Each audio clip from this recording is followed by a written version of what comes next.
meet every single one of you in all of your cities. So please click that motherfucking link below and come say hi and hug me and all my friends and let's have sex in front of your parents. Okay, bye.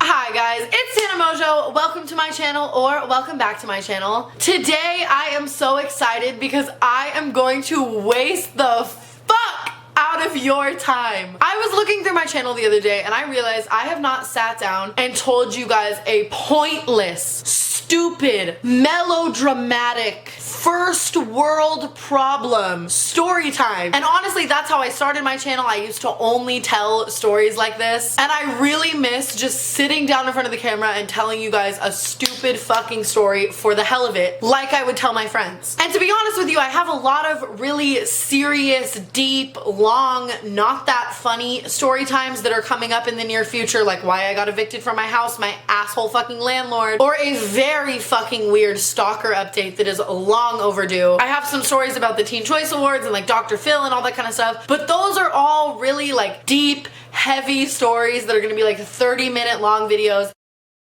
And today I've just been in the happiest, bubbliest mood and I wanted to just sit down and talk to you guys like the good old days and tell you a stupid fucking story. So that's what I'm gonna do today. But before I get into the story, make sure to subscribe if you already haven't and turn on that little bell so you get notifications every time I upload, which is Tuesdays and Fridays now because I'm a professional fucking YouTuber. Make sure to follow all of my social media for when I'm not posting, but that's fucking never now because I upload all the time.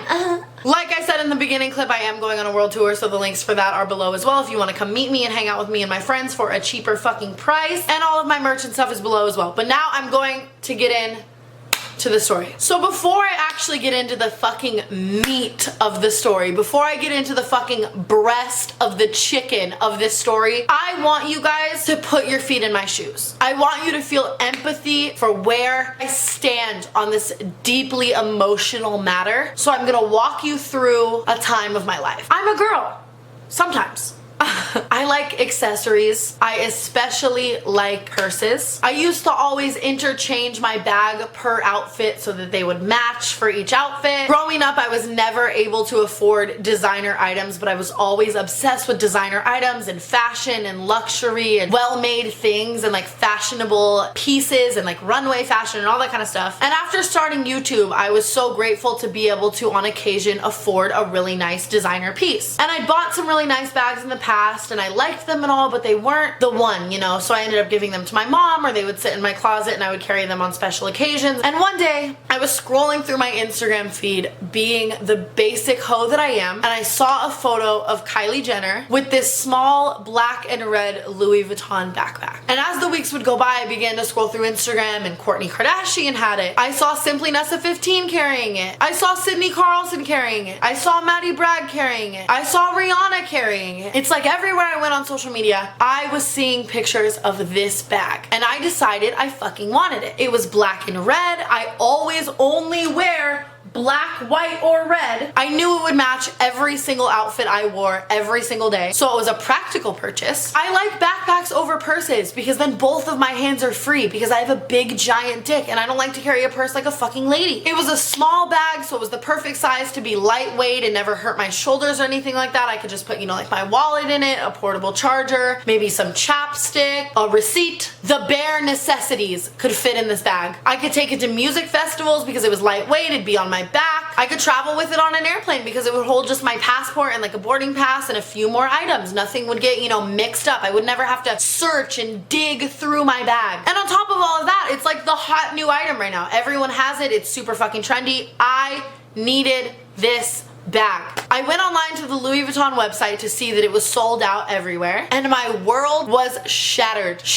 I finally found the perfect bag for me, my brand, my lifestyle, my day-to-day living, and I couldn't get it. But then one day,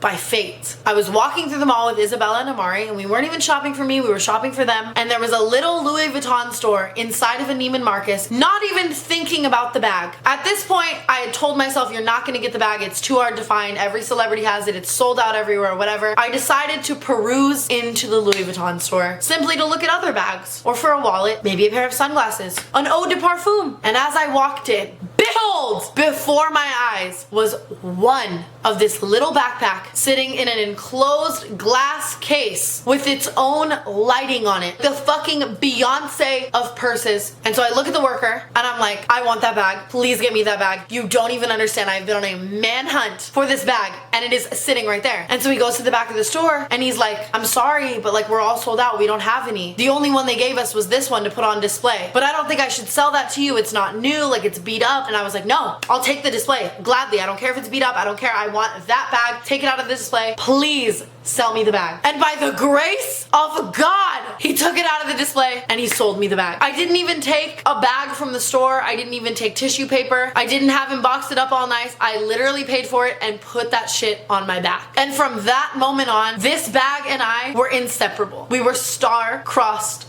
lovers. Going to the grocery store, Tana's gonna take the bag. Going to a music festival, Tana's gonna take the bag. Going to a concert, Tana's gonna take the bag. Flying anywhere, Tana's gonna take the bag. Walking Lumen down the street, Tana's gonna take the bag. House is on fire. Precious memorabilia is burning. Tana's gonna save the bag. Fuck my friends. Burn in my house. I'm taking the bag. No, I'm just kidding.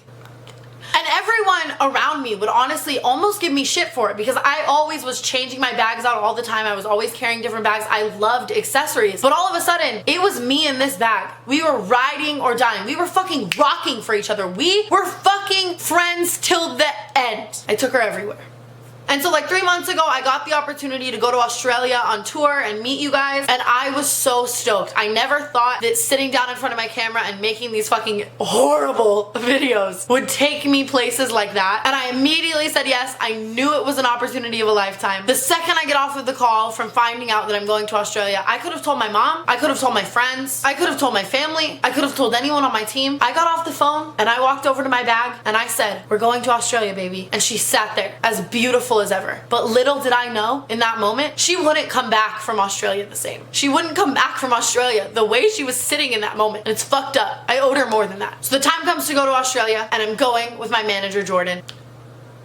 Jordan is a very key component to this story. So I hop on the plane to Australia. I get in my bed on the plane. I'm just napping with my bag, you know what I mean? We're cuddling, whatever. I land in Australia. So the bag, Jordan and I immediately start our adventures in Australia. It's show after show, city after city, airport after airport, flight after flight. Me, Jordan, and the bag. I'm taking the bag on every plane. She is holding up so well. I honestly think she was having just as good of a time in Australia as we were. She's holding my things better than ever, if anything. It's almost like I'd broken her in and this was her fucking prime. So we're in Sydney, Australia, and we show up to the venue that day to go ahead and do the show. And all I had taken with me to the show was my bag and an Australian flag, another key component of this story. So at every single show, I had been running out on stage with a really big Australian flag and like taking pictures with you guys and stuff, and it was just kind of like my thing, you know, like I'm in Australia, I travel, yay, kangaroos, like, you know, you get it. And so it's finally time for me to go on stage. I leave my bag in the green room, I take my flag, I go out on stage, I tell you guys a story, I come back off stage with the flag, and we're all about to leave, and I look at Jordan and I'm like, hey, will you hold this flag and my bag while I go to the bathroom and I like change clothes and like freshen up and stuff? And Jordan's like, yeah, I'll hold your stuff. And so while I was in the bathroom getting ready and freshening up, Jordan took it upon himself to fold the Australian flag, which was much thicker and larger than my bag. Keep in mind, she was fragile and she was small. She wasn't a big bag. Doesn't mean she didn't have a big heart, but she wasn't a big bag. My wallet was literally bigger than my bag most of the time. She was a very petite